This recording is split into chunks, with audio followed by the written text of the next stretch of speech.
Ya, dan pemirsa masih bergabung bersama kami Pak Susilo Duaji, Bang Mardiman, Bang Hairudin, dan Bang David Sitorus. Saya akan kembali tanyakan ke Bang Mardiman.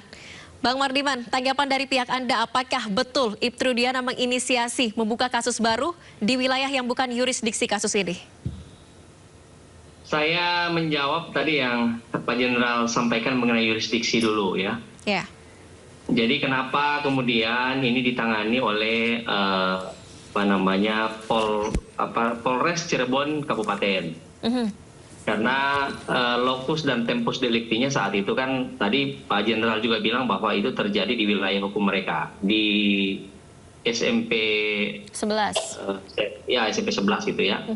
Nah, memang ini sempat jadi polemik, tapi saya ingin informasikan di forum ini, tanggal 2 September tahun 2016, kasus ini ditarik ke Polda. Jadi ini Polda yang memberkas kasus ini, Mbak, Polda Jabar. Ya, ya kalau Polda Jabar tentunya ya, yurisdiksi masuk dong seluruh wilayah Polda. Itu yang pertama. Oke. Kemudian tadi saudara saya, Pak Hairudin, mengatakan bahwa Pak Rudiana muncul dong. Saya belum jawab, udah dijawab sama TV ini. Itu tadi udah muncul tuh. Bahkan dalam 1-2 hari ini kami sudah akan mengajukan amicus curiae atau sahabat pengadilan, di mana nggak usah dipanggil-panggil ya, pasti akan datang gitu. Kita akan muncul untuk menjelaskan duduk perkara yang sebenarnya, dan tentu saja tetap ada kebenaran yang kita yakini. Jadi saya pada kesempatan ini sekali lagi menyatakan bahwa biar bagaimanapun juga ada kehilangan nyawa 2 adik kita ya. Di awal kasus ini ketika film Vina sebelum 7 hari muncul, ini semua heboh ya. Meminta kepada polisi untuk menangkap Peggy dan sebagainya ya. Begitu tertangkap, tapi kan ya udahlah, itu kebenaran formil yang masih ada penghalangnya. Tapi tidak berarti kebenaran materialnya terjawab kan. Semua juga kita tahu bahwa pra peradilan hanya menguji soal formil saja. Nah, oleh karena itu di kesempatan yang baik ini, saya sebagai kuasa hukum Pak Rudiana akan menjawab kepada semua pihak bahwa ini saatnya ya kita akan muncul, kita akan jelaskan, kita akan counter semua fitnah, semua tuduhan. Dan kalau dibilang scientific crime investigation, saya rasa pengacaranya Saka Tatal juga mestinya mungkin baca, tapi itu mengklarifikasi peristiwa, bukan muncul ketika datang ke mahkamah. Tenang, klarifikasi, tenang, sabar, santai, yang diklarifikasi. Kita udah meyakini tidak ada peristiwa pidana. Kemudian yang paling penting lagi, yang dikejar hanya pembuktian, yang dikejar hanya persangkaan. Di vaginanya Vina itu sperma, itu sperma siapa? Anda jangan ngomong. Klarifikasi oleh Rudiana. Saya punya giliran, Anda punya giliran nanti. Anda punya giliran nanti, masing-masing punya giliran. Saya hanya meluruskan. Masing-masing punya giliran, diam dulu. Masing-masing punya giliran. Silahkan kau sebutkan semua kebenaranmu, silahkan kau tampilkan semua, silahkan aja, jangan salah. Kira-kira apa kita akan jawab semua tuduhan. Atau hanya selain mengejar pengakuan? Silakan sampaikan. Baca putusannya Saka Tatal, ada visum et repertum, di vaginanya Vina ada sperma. Itu yang harus sperma siapa? Antara lain itu. Bukti visum atau tidak menjelaskan tentang visum dengan peristiwa pidana. Ini bagian saya. Tolong diamkan dulu ya. Anda berdebat kayak anak kecil. Oke. Jangan begitu. Masing-masing kita punya hak di sini. Saya punya giliran bicara, saya bicara. Anda bicara, saya diam. Oke, baik. Bang Mardiman, silakan dilanjutkan. Iya, jadi silakan saja. Pihak Saka Tatal, pihak siapapun mau cuap-cuap, mau minta kita. Anda mau minta kita kan, kapasitas kita sampai sejauh mana? Nanti akan kita jelaskan semua kok di pengadilan, ya kan? Sabar saja, kita udah muncul kok. Nggak usah panik begitu dong. Kemarin teriak-teriak kapan kita muncul klarifikasi. Kita udah muncul nih. Nah, sedikit lagi kita ketemu di pengadilan. Itu aja udah. Tapi terkait dengan kasus ini, apakah Ibtu Rudiana menginisiasi membuka kasus padahal dari Polres Cirebon Kabupaten sudah menyatakan ini kecelakaan lalu lintas? Bukan menginisiasi buka kasus. Ibtu Rudiana sebagai seorang ayah yang kehilangan anaknya, menganggap dan merasa bahwa ada yang tidak beres dengan kematian anaknya. Okay. Ya kan, bergeraklah dia, kan gitu kan. Bergerak dia untuk mencari kebenaran terhadap kematian anaknya. Dan kebenaran itu sampai sekarang sudah inkrah. Itu harus kita hargai. Putusan hakim itu sebuah kebenaran. Kalau pihak lain mengatakan itu sebuah kebohongan, itu hak dia. Tapi putusannya itu kan inkrah, ada pembunuhnya, ya, ada saksi-saksinya, ada bukti-buktinya, kan begitu. Ya silakan aja kalau mau diuji lagi sekarang, nggak masalah. Justru disinilah tempat bagi kita untuk menemukan kebenaran yang hakiki, yang terang benderang terhadap kasus ini. Silakan. Oke, baik. Anda ngomong saya nggak akan potong sedetik pun. Baik, Bang Hairudin ada tanggapan? Silakan ya, Bang Hairudin. Saya sampaikan, ini kan saya menantang saudara Mardiman dan pengacara daripada Rudiana yang lain. Poin terpenting dalam perkara ini, kita paham semua hukum pembuktian. Selain yang dikejar pengakuan, dan poin dalam hukum pembuktian itu adalah yang dikejar selama ini adalah saksi. Mau 1000 saksi, tetap dihitung saksi. Nah, kemudian yang disampaikan tadi terkait adanya visum, saya masuk ke visum. Visum ini ada berhubungan dengan pemerkosaan, ada berhubungan dengan adanya trauma tajam dan trauma tumpul. Dalam visum Muhammad Rizky Rudiana tidak ada disebutkan trauma tajam, yang ada hanya trauma tumpul. Itu di visumnya, akan tetapi di putusannya ada. Makanya itu termasuk bahan daripada PK kita. Kemudian yang kedua, ditemukan sperma, walaupun tidak ada hubungannya dengan klien kami Saka Tatal, tapi di situ menarik. Ditemukan sperma setelah 13 hari atau 14 hari, jauh jaraknya dari kematian daripada Pina di situ. Iya. Nah, dan tidak pernah dilakukan tes DNA untuk mengetahui siapa yang melakukan. Begitu juga dengan pembunuhannya. Seharusnya kalau memang si A atau si B yang membunuh, seharusnya ada korelasinya, karena dalam keterangan visum itu hanya menjelaskan kematian tidak wajar. Hal ini kan jelas sekali tidak ada relevansinya. Kemudian terkait alat komunikasi yang tidak pernah dibuka. Zaman sudah canggih, dengan alat komunikasi sangat gampang sekali untuk dibuka peristiwa itu ada atau tidak. Belum lagi ditambah tidak pernah dilakukan sidik jari. Jadi wajar apa yang disampaikan Kapolri dan Wakapolri menyampaikan bahwa memang benar mereka mengakui tidak dilakukan scientific crime investigation. Terkait keyakinan yang Bapak sampaikan bahwa ini sudah diuji di segala tingkatan sampai Mahkamah Agung, ya memang kenyataannya seperti itu. Tapi karena adanya proses yang tidak benar, adanya peradilan sesat, makanya kami melakukan peninjauan kembali. Iya. Dengan harapan terbukanya kasus ini.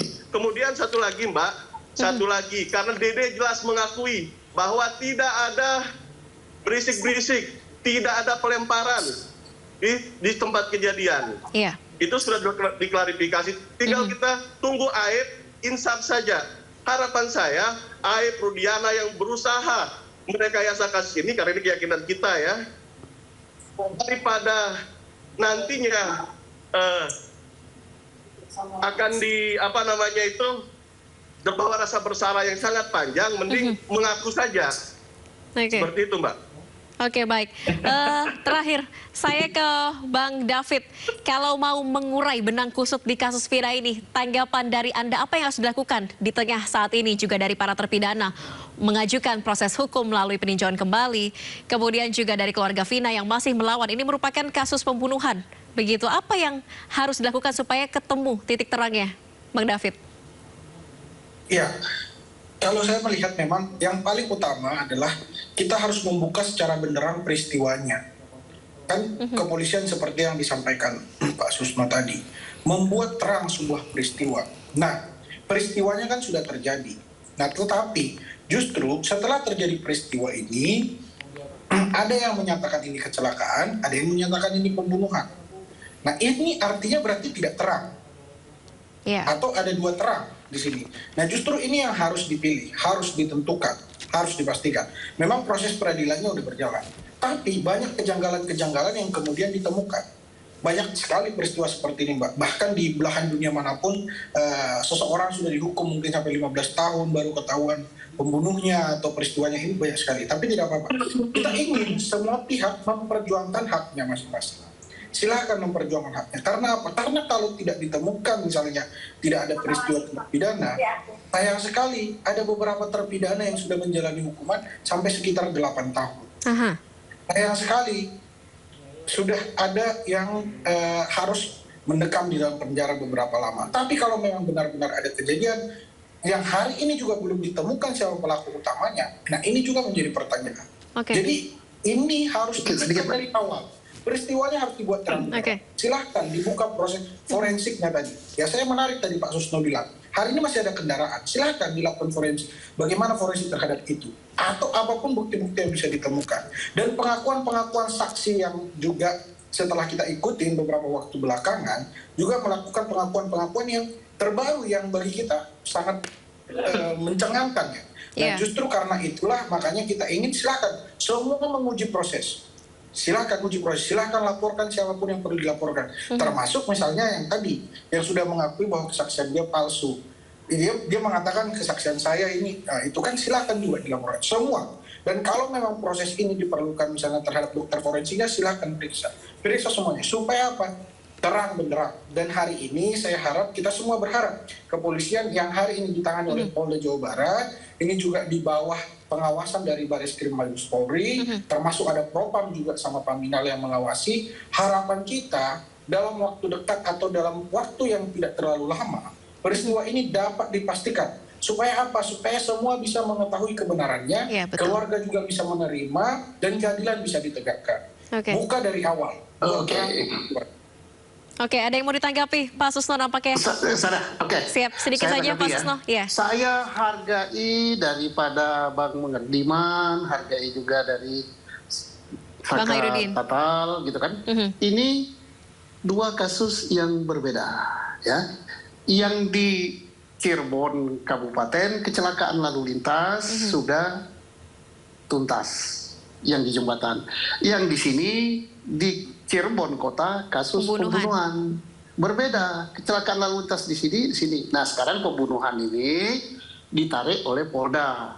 Diserahkannya ke Cirebon Kota. Pengadilannya pun di Cirebon Kota.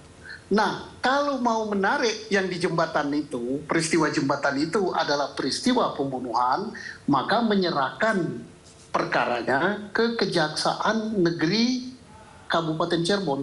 Diadilinya pun di Pengadilan Negeri Cirebon. Nah, ternyata tidak kan? Berarti kecelakaan lalu lintasnya tuntas. Tapi ada satu peristiwa lagi, pembunuhan. Nah, ini berbeda dengan yang ini. Nah, ini kan inilah hal yang menarik, teka-teki buat kita. Terima kasih. Baik, sedikit sesingkat saja tanggapannya. Saya ke Bang Mardiman dulu, menanggapi pernyataan Pak Susno. Silakan. Bang Mardiman, audionya masih termute nampaknya. Iya, mungkin sekatatal yang kedua.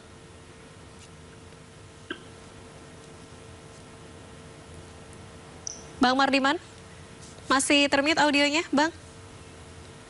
Silakan ditanggapi. Yang mute berarti dari studio tadi, Mbak. Yang mute dari studio. Oke, baik. Siap, sudah aman ya, Bang? Silakan. Saya selalu mengatakan lebih mulia membebaskan 1000 orang bersalah daripada menghukum 1 orang tidak bersalah. Tetap dalam paradigma itu kita. Nah, terima kasih atas pencerahannya Pak Jenderal. Ya, kiranya kita semua berdoa dan berusaha ya. Ini semua ikhtiar kita, ya. Tidak ada yang boleh merasa benar sendiri dalam kasus ini, ya. Kita juga akan buktikan bahwa semua yang disampaikan oleh klien kita itu benar adanya kok. Ya, mari kita uji sama-sama untuk menemukan kebenaran yang hakiki dan kebenaran yang sesungguhnya. Udah, sesimpel itu aja, Mbak. Baik, Bang Hairudin, terakhir closing statement. Silakan ditanggapi singkat saja. Singkat saja dari saya, karena pertanyaan saya tadi tidak dijawab. Satu saja, tidak ada kejahatan yang sempurna. No crime is perfect. Nah, satu lagi yang penting, jawab pertanyaan saya tadi. Bukti lain apa selain saksi? Itu saja, terima kasih. Waktunya habis. Sayang waktunya terbatas. Sayang sekali waktunya terbatas. Bisa kita lanjutkan di lain waktu. Terima kasih banyak. Terbatas. Kalau enggak, aku selesaikan kau di sini, Bang. Baik, rangkaian masih panjang. Kita juga masih menantikan proses hukum selanjutnya. Nanti kita bisa sambung lagi dialognya. Terima kasih banyak Pak Susno, Bang Hairudin, Bang Mardiman, dan juga Bang David telah bergabung di Sindo Prime. Selamat malam. Malam.